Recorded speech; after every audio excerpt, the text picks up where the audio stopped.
حضرت علی کا علم گہرا تھا، سیانہ علم تھا، گہرائی والی بات کرتے تھے، بڑی سوچ سمجھ کے فیصلہ کرتے تھے، اور بڑے زیرک تھے، دانا آدمی تھے حضرت مولا علی شیر خدا رضی اللہ۔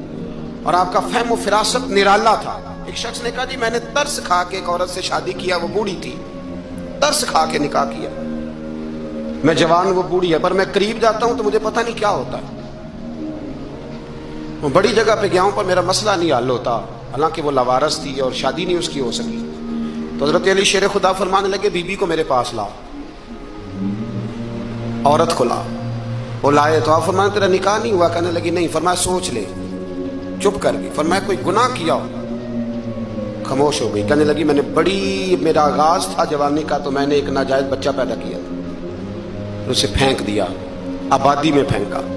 تو حضرت علی شیر خدا فرمانے لگے یہ تیرا وہی بچہ ہے